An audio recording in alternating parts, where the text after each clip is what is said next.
तो फिल्म की शुरुआत एक कैप्टन से होती है जिसके कपड़े खुद से लथपथ थे। वो एक शॉप में आया तो शॉपकीपर ने देखा कि उसके हाथ में एक टूटा हुआ मंकी टॉय था। शॉपकीपर ने उससे पूछा, तुम्हें क्या हुआ है और ये टॉय क्यों टूटा हुआ है? ड्रम तो बजा ही नहीं रहा। तो कैप्टन ने कहा, अरे शुक्र करो ये कुछ नहीं कर रहा। उनका ये कहना ही था और मंकी ने ड्रम बजाना शुरू कर दिया और इसी शॉप में अजीब काम शुरू हो गए। जैसा कि एक चूहे ने रस्सी काटी, उससे रस्सी से जुड़ी चीजें हिली और पलक झपकने जितने वक्त में एक तीर आकर शॉपकीपर के अंदर स्टैब होकर उसे मार गया। उसे चीखने तक का मौका नहीं मिला। इससे ये साबित हुआ कि ये मंकी कर्ज था। जब भी ये ड्रम बजाता तो किसी की मौत हो जाती। ये बात कैप्टन जानते थे। वो मंकी के इस मौत के गेम से तंग आ चुके थे, इसलिए फैसला करते हैं कि ये इस मंकी को जला देंगे। और जलते हुए भी हमें दिखाया जाता है कि वो मंकी अजीब तरीके से हंस रहा है, जैसे कोई प्लान अभी बाकी हो। देखते हुए कैप्टन का बस इतना ही कहना था कि मैं अपने बच्चों के लिए एक बहुत बड़ी परेशानी छोड़कर जा रहा हूँ। जिसके बाद सीन यहीं से कट होकर हमें काफी सालों बाद 1999 का वक्त दिखाया जाता है। हम दो लड़कों को देखते हैं, हेल और बेल, जो जुड़वा भाई है और कैप्टन के ही बेटे हैं। और अब ये दोनों कैप्टन के मरने के बाद सिर्फ अपनी मॉम के साथ रहते थे। उनकी मॉम भी ज्यादा अपने काम में बिजी रहती थी, तो दोनों का वक्त ज्यादा एक दूसरे के साथ ही गुजरता था। इन दोनों को अपने डैड के बारे में जानने के लिए हमेशा क्यूरियोसिटी रहती थी, लेकिन इनकी मॉम इनसे कभी इनके डैड के बारे में बात ही नहीं करती थी। एक दिन इन्होंने खुद अपने डैड के सामान को चेक करने का फैसला किया, जहाँ पर उनकी मिलिट्री यूनिफॉर्म के साथ उन्हें एक बॉक्स भी मिला। इस बॉक्स को जब खोला गया तो इसमें वही मंकी था जिसे हम मूवी के स्टार्ट में देख चुके हैं। बॉक्स पे लिखा था, इस मंकी में चाबी भरो और फिर देखो क्या होता है। बेल हेल से कहता है, हमें ये चेक करना चाहिए। हेल भी जोश में आकर मंकी के अंदर चाबी घुमा देता है, लेकिन देखता है कि मंकी के अंदर कोई भी चेंजेस नहीं आए थे। शायद ये खिलौना पुराना और खराब हो चुका था। यही सोचकर वो इसको छोड़कर यहाँ से बाहर चले जाते हैं, लेकिन वो इसकी हकीकत जानते नहीं थे। खैर हेल और बेल को अपनी नैनी के साथ आज लाइफ किचन रेस्टोरेंट जाना था, जहाँ जाने के लिए ये लोग बहुत ज्यादा एक्साइटेड थे। जब ये लोग जाकर गाड़ी में बैठते हैं तो हेल देखता है कि उनसे पहले ही वो मंकी टॉय आकर गाड़ी में बैठ चुका था। उसे अपनी आंखों पे यकीन नहीं हुआ। वो खुद मंकी टॉय को बॉक्स के अंदर रखकर आया था। उसने ज्यादा ध्यान नहीं दिया और ये लोग चल पड़े। ये लोग रेस्टोरेंट के अंदर आ जाते हैं और जब ये लोग खाना बनता एंजॉय कर रहे होते हैं, तभी हेल को एक अजीब सी आवाज सुनाई देती है, मंकी के ड्रम बजाने की आवाज। उसे ये नहीं समझ आ रहा था कि उसके साथ हो क्या रहा है। वो तो मंकी को गाड़ी में छोड़ कर आया था, फिर ये आवाज उसे यहाँ कैसे आ रही थी। अभी इसने ये सब सोचा ही कि एकदम से शेफ की गेटअप दिखाती नाइफ उड़ते हुए सामने चली गई और हेल की नैनी के गले पर चढ़कर उसका गला कट कर नैनी की वही मौत हो गई और इन्हें संभलने का मौका तक नहीं मिला। सबको ये एक एक्सीडेंट लग रहा था, लेकिन हेल जानता था कि ये एक एक्सीडेंट नहीं बल्कि ये कुछ और ही है। हेल और बेल अपनी नैनी की मौत से, जो कि उनके सामने ही हुई थी, बहुत ज्यादा डिस्टर्ब हो गए थे। उनकी मॉम उन्हें नैनी के फ्यूनरल पर लेकर जाती है और उन्हें समझाती है कि लाइफ ऐसे ही है, कौन कब मर जाए किसी को नहीं पता। अब ये सब घर आ जाते हैं और हेल जाकर सबसे पहले मंकी टॉय के पास जाता है और उसे पूछता है, क्या ये सब जो हो रहा है उसके पीछे तुम्हारा हाथ है? अभी वो ये बात ही कर रहा था कि उसका भाई बेल यहाँ पर आ गया और उसे तंग करने लगा। हेल ने उसे मंकी की स्टोरी सुनाना शुरू की कि किस तरह मंकी बॉक्स से उनके कार में आया, फिर कार से उसे ड्रम बजाने की आवाज सुनाई दी और उसके फौरन बाद नैनी की डेथ हो गई। बेल ने उसकी ये बात सुनकर मजाक उड़ाया और अगले दिन उसके लिए और भी मुसीबत खड़ी कर दी। पूरे स्कूल में उसकी ये मंकी वाली कहानी मशहूर कर दी, जिसकी वजह से उसका बहुत ज्यादा मजाक बना। हेल को गुस्सा आ चुका था अपने भाई पे, इसीलिए वो गुस्से में घर आकर मंकी के अंदर चाबी घुमा देता है और उससे कहता है कि चलो मेरे भाई को मार दो। वो तो गुस्से में ये सब कर रहा था, नहीं जानता था कि इसका अंजाम क्या होगा। उसकी चाबी घुमाते ही नीचे उसकी मॉम की तबीयत खराब होने लगी, जो इन दोनों के लिए खाना बना रही थी। उसकी आंखों से, कान से, नाक से खून आने लगा और वो वहीं पर गिरकर मर गई। डॉक्टर्स के मुताबिक हेल की मॉम की डेथ ब्रेन हेमरेज की वजह से हुई थी, लेकिन हेल हकीकत जानता था कि उसकी मॉम की मौत उसकी एक गलती की वजह से हुई है। गम और गुस्से में वो घर जाकर एक हथौड़ी से उस मंकी को तोड़ डालता है, लेकिन अगले दिन जैसे ही सुबह उठता है तो उस मंकी को सही सलामत अपने घर पे देखता है। इधर दिखाया जाता है कि बेल तो बहुत ज्यादा सदमे में था। वो अपनी मॉम की मौत का सदमा बर्दाश्त नहीं कर पा रहा था। उसने अपनी मॉम के फ्यूनरल के कपड़े भी 3 दिन तक नहीं बदले और फिर तीसरे दिन उन्हें उनके अंकल लेने आ गए, क्योंकि उनके मॉम डैड दोनों ही मर चुके थे। इन्हें किसी की कस्टडी में तो रहना था। यहाँ आने के बाद हेल के दिल में बहुत ज्यादा रिग्रेट था। वो सारी बात बेल को बताना चाहता था, काफी देर हिम्मत करने के बाद उसने बेल को बता भी दिया कि उसकी मॉम की मौत उस मंकी के ड्रम बजाने की वजह से हुई है और इसके पीछे गलती भी मेरी है। पेनी गुस्से में उस मंकी में चाबी भरी थी और जब भी उस मंकी में चाबी भरी जाती है तो किसी की मौत हो जाती है। बेल को बिल्कुल यकीन नहीं आया उसकी इस बात पे। उसने कहा अच्छा ठीक है, अगर ये बात है तो तुम प्रूफ करो, तुम दोबारा से चाबी भरो। हेल उसे प्रूफ करने के लिए मंकी में एक और मर्तबा चाबी भर देता है, इस एहसास के बगैर कि अब भी किसी की मौत हो सकती है। उसकी चाबी भरते ही दूसरी तरफ हम उनके अंकल को देखते हैं जो इस टाइम हॉर्स राइडिंग कर रहे थे। एक्सीडेंटली वो हॉर्स से भी गिर जाते हैं और उनके ऊपर से बहुत सारे हॉर्स गुजरने की वजह से उनकी वहीं पर मौत हो जाती है। यह हादसा बेल को प्रूफ करवाने के लिए काफी था कि वो मंकी टॉय कितना ज्यादा खतरनाक है। इस हादसे के बाद इन्होंने फैसला किया कि इस मंकी टॉय को ही अपने से बहुत दूर कर देंगे। इन्होंने मंकी टॉय को उसके बॉक्स में वापस डाला और उसे चेन से बंद करते हुए दूर जमीन में नीचे दफन कराए। ऐसा करने के बाद मंकी टॉय से होने वाली सारी तबाहियां खत्म हो जाती हैं और फिर कहानी में 25 साल का वक्त गुजर जाता है। हम 25 साल बाद हेल को देखते हैं जो एक स्टोर पर स्टोर कीपर की जॉब कर रहा था। उसने अपने भाई से सारे ताल्लुक खत्म कर दिए थे क्योंकि उसे डर था कि वो अपने भाई से मिले तो इन दोनों के मिलते ही वो मंकी इनका पीछा न करने लगे और उसकी तबाहियां दोबारा शुरू ना हो जाएं। अब हेल अपने मैनेजर से छुट्टी मांगता है क्योंकि आज उसे अपने बेटे पीट से मिलने जाना था जो उसकी एक्स वाइफ के साथ रहता था। वहाँ जाकर उसे एक शॉकिंग न्यूज पता चली कि उसकी एक्स वाइफ और उसका हस्बैंड अब पीट की लीगल कस्टडी लेने लगे हैं, जिसका मतलब था कि हेल अब और ज्यादा अपने बेटे के साथ टाइम नहीं स्पेंड कर पाएगा। ये उसके साथ आखिरी 2 दिन थे जिन्हें वो ज्यादा से ज्यादा अपने बेटे के साथ स्पेंड करना चाहता था। इन दिनों को यादगार बनाने के लिए हेल एक रोड ट्रिप पर निकल जाता है और रात होने पर ये लोग एक मोटेल में रुकते हैं। यहाँ पर हेल का बेटा उससे उसकी फैमिली के बारे में सवाल करता है। उससे पूछता है कि क्या आपका कोई भाई है।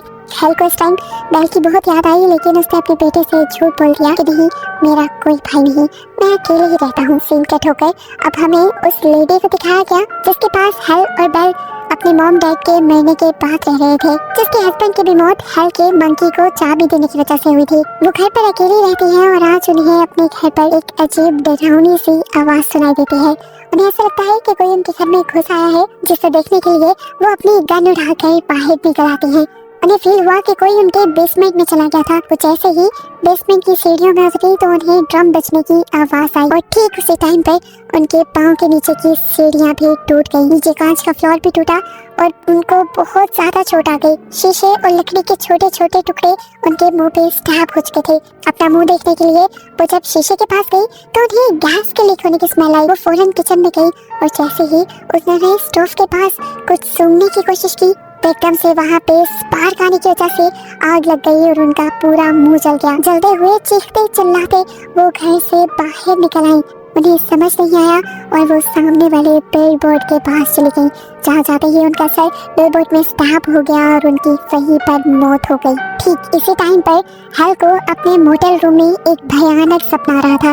उसने इस सपने में अपनी मॉम को एक बहुत ही भयानक रूप में देखा और मंकी को भी देखा, जिसे देखते ही वो डर कर उठ गया और तभी उसने देखा कि उसके फोन पे बेल की कॉल आ रही थी, वो भी इतने सालों बाद। वो डर कर उसकी कॉल को उठाता है तो बेल उसे बुरी खबर देता है कि वो मंकी दोबारा से कहीं आ गया है और उसने तबाहियां भी फैलाना शुरू कर दी हैं। मुसीबत बहुत बड़ी थी, इन्हें उसे किसी तरह खत्म करना ही था, लेकिन इसी बात पे दोनों के दरमियान में लड़ाई हो गई कि उसे ढूंढकर खत्म करेगा कौन। ये बात करते हुए हेल कमरे से बाहर निकल आया था।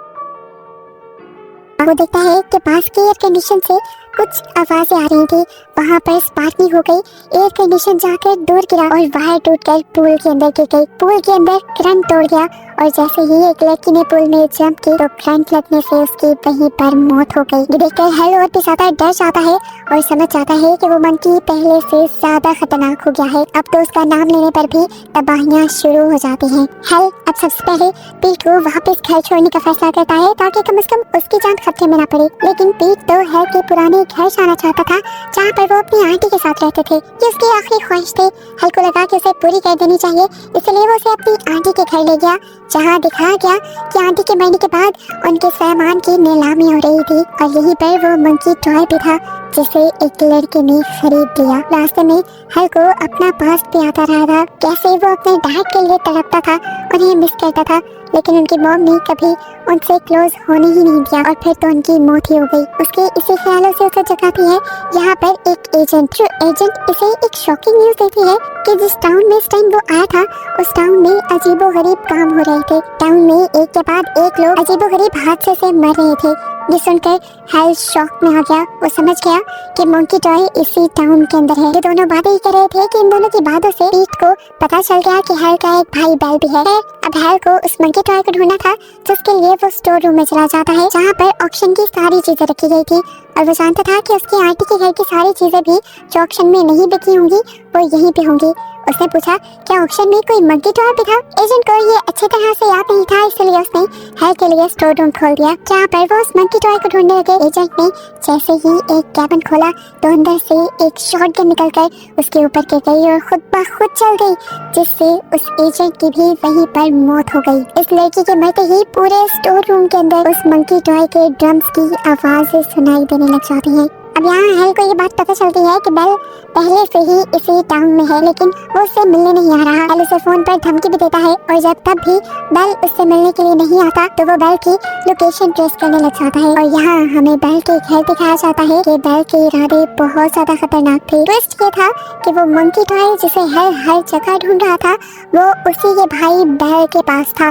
बेल ने इस मंकी टॉय को ऐसे संभाल रखा था जैसे वो कोई इसका अहम दोस्त हो। साथ ही उसने अपने पूरे घर में अब ट्रैप्स भी लगा दिए थे क्योंकि वो जानता था कि हेल उससे मिलने के लिए इस घर में जरूर आएगा और वो उससे बदला लेना चाहता है। उसे लगता था कि उसके डैड की, उसके मॉम की मौत और उसके अंकल की मौत भी हेल की ही वजह से हुई है। वो दुनिया में आज अकेला है तो हेल की वजह से ही है, इसीलिए वो हेल को मारना चाहता है। सीन्स पास में शिफ्ट होते हैं और दिखाया जाता है कि जब इन दोनों भाइयों ने मिलकर उस मंकी टॉय को मिलकर जमीन के नीचे दफन कर दिया था तब बेल वापस गया था उस मंकी टॉय को वहाँ से लेने के लिए, लेकिन तब उसे मंकी टॉय वहाँ नहीं मिला, सिर्फ मंकी टॉय की चाबी मिली थी जिसके बाद से आज तक वो उस मंकी टॉय को ढूंढने की कोशिश कर रहा था। और आखिर वो मंकी टॉय उसकी आंटी के घर से ही मिला जिसे उसने किसी दूसरे लड़के के जरिए खरीद लिया। अब यहाँ पर वो लड़का जिसने बेल को वो मंकी बेचा था उसे वो मंकी वापस चाहिए था।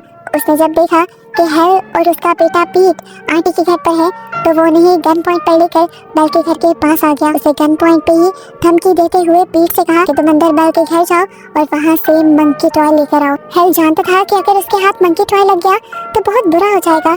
वो उसे समझाता भी है कि तुम गलती से भी उस मंकी टॉय की चाबी ना चला देना, नहीं तो यहाँ तबाहियां शुरू हो जाएंगी। यहाँ दिखाया जाता है कि पीट सारे ट्रैप से बचते हुए बेल के पास पहुँच गया था।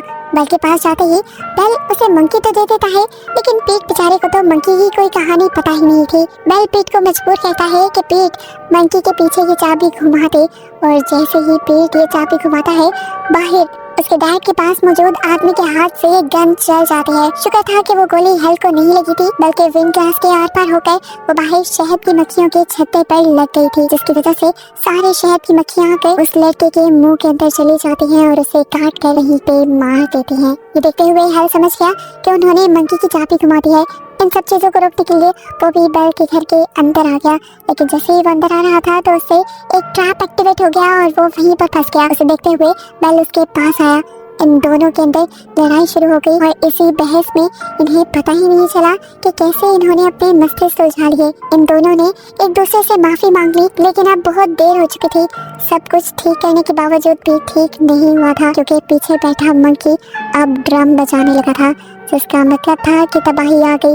उसके ड्रम बजाते ही यहाँ छत जोर से हिलने लग जाती है। छत के जोर जोर से हिलने की वजह से बेल का अपना लगाया हुआ ही ट्रैप बेल के ऊपर गिरकर उसे मार देता है। साथ ही हम देखते हैं कि इस टाउन में भी तबाहियां होना शुरू हो गई थी। जगह जगह आग लग चुकी थी।